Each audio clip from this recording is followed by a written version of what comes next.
Bonjour à tous. Aujourd'hui, cette vidéo s'appelle la prison du mental. Dans mes observations, dans mon chemin personnel, dans le chemin que j'observe de beaucoup de gens engagés dans un chemin spirituel, dans une recherche du sens de la vie, dans une recherche de l'amour de soi, de l'amour de sa vie. Le mental est vraiment une prison où on a du mal à s'échapper. Donc l'important, c'est de comprendre que la conscience et le mental, ce n'est pas la même chose. Le mental, c'est tout ce qui sert à nous agiter, à nous, comment dirais-je, à nous endormir intérieurement, pour que on évite d'aller voir au fond de soi tout ce qui n'est pas digéré, tout ce qui n'est pas aimé de notre histoire. Il ne faut surtout pas croire qu'un chemin spirituel peut échapper à une psychothérapie profonde. C'est même une psychothérapie bien plus profonde que la psychothérapie classique. Mais par contre, notre histoire, notre construction intérieure est indispensable à mettre à jour, à voir à quel point ce que nous avons mis de côté, que nous avons voulu épargner de souffrance à notre corps, à notre âme, tout cela a été mis de côté. Et c'est le mental. Le mental, la prison du mental, qui va vous faire croire que ce n'est pas nécessaire, qu'on peut laisser ça de côté. Et bien sûr, si vous vous penchez vers des spiritualités autres, toutes les spiritualités ont tous des mentals très forts. Et on peut se noyer très facilement dans la culture des autres. La spiritualité, c'est toujours très simple. Chaque fois que ça devient compliqué, cette fois que ça vous oblige à vous couper de votre corps, à vous mettre dans une concentration excessive, tout cela n'est pas juste, en tout cas pour vous. Peut-être certaines personnes sont capables, ont un cerveau capable d'aller vers des cultures extrêmement sophistiquées et d'en découvrir toutes les vicissitudes sans se couper intérieurement, tout en étant conscients de ce qui se passe de leur histoire. En général, ces gens-là ont eu une enfance assez équilibrée et ils servent juste de témoins, mais ce n'est pas le chemin de tout le monde.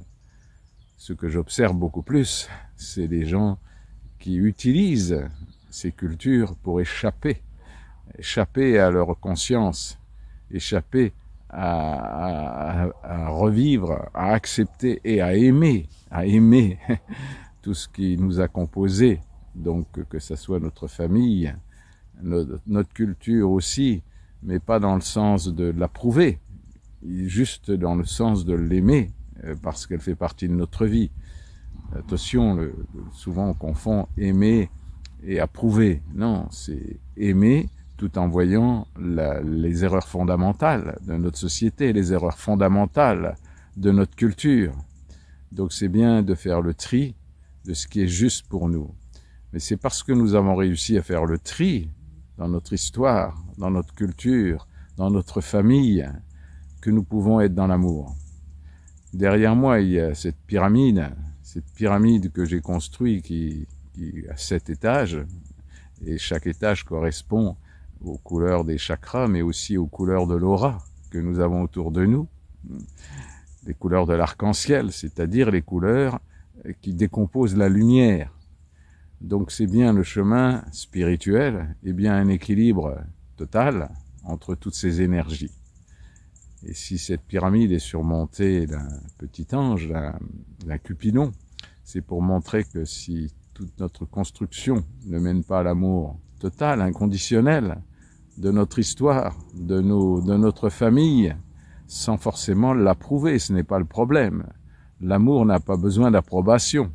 L'amour, c'est juste une énergie d'accueil, une énergie de tendresse.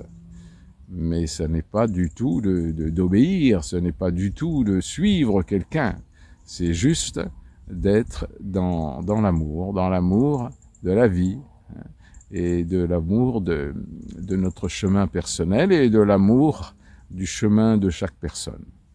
Donc bien sûr, la plupart des gens sont égarés dans leur vie, mais ça fait partie de leur chemin, c'est leur âme qui a décidé de vivre cela. Donc si je reviens au poids du mental, à la prison du mental, c'est juste pour encourager chaque personne à aller dans la simplicité de son intérieur, pour laisser remonter tout ce qui est émotionnel, tout ce qui a été refusé, mis de côté, tout ce qui est jugement. Il ne peut pas y avoir de jugement. Le jugement, c'est déjà de mettre du bien et du mal, donc de la dualité, comme on dit. Alors que ce qui est, il n'y a rien d'autre que ce qui est, donc c'est bien d'accepter ce que nous avons vécu, ce que nous avons, entre guillemets, subi, mais ce que nous avons souvent mal accepté comme faisant partie de notre destin. Vous savez, le chemin du Christ sur sa croix, enfin le chemin jusqu'à la crucifixion est plein de symboles, mais plein de symboles pour nous montrer ce que nous avons nous-mêmes à accepter de notre vie. Il n'est pas question de se flageller, il n'est pas question de suivre j'allais dire des idiots, en tout cas des gens, des fanatiques, qui croient qu'en se privant de beaucoup de choses, qui croient qu'en se faisant souffrir artificiellement, ils vont gagner une sorte de paradis. C'est archi faux. Les souffrances que nous avons acceptées, ce sont des souffrances émotionnelles, c'est-à-dire des refus de ce que nous avons vécu, comme si c'était pas indispensable, comme si c'était pas nécessaire, comme si c'était une erreur. J'ai rencontré des gens dans le milieu spirituel qui croyaient qu'ils étaient trompés de corps, alors que c'est pas possible. Une âme, elle choisit un corps, et elle choisit un destin, elle choisit un pays, elle choisit une famille, et il n'y a rien à rejeter. Il y a juste à relier tout cela comme un puzzle pour voir la merveille de notre chemin, pour nous amener à ce que nous pouvons donner dans cette vie-là.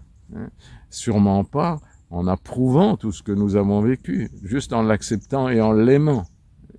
Et c'est cela qui fait que on arrive enfin à une juste construction de notre être, et qu'on essaye de ne pas être prisonnier du mental qui veut toujours tout récupérer, qui veut toujours éviter de souffrir, mais en réalité, ça amène d'autres souffrances. Vous inquiétez pas là-dessus. Tout le monde est là pour souffrir, donc le problème, c'est d'aimer, d'aimer et non pas de ne pas souffrir.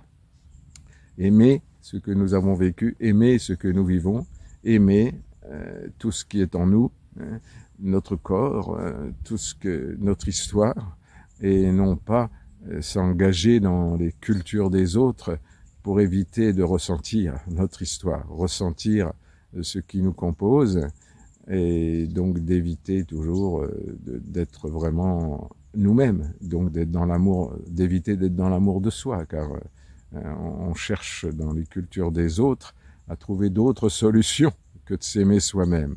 Il n'est pas question d'aimer ce que l'on fait, il est juste question de s'aimer tout court, et c'est tellement simple et si compliqué à vivre.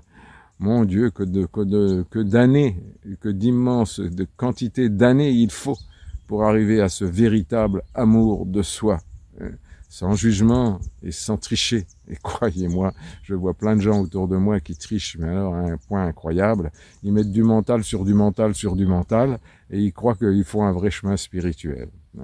Non, ça doit rester simple. Ça doit rester dans votre culture à vous. Le Dalai Lama disait un jour, je vous convertirai à votre propre religion.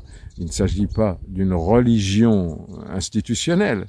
Il s'agit de la religion intérieure que nous avons tous à l'intérieur de nous pour nous relier à la source des sources, bien sûr. C'est quand même bien plus facile.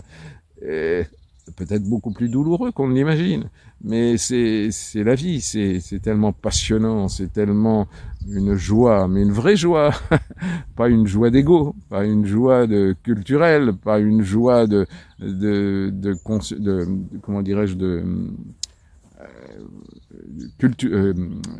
oui, enfin culturelle.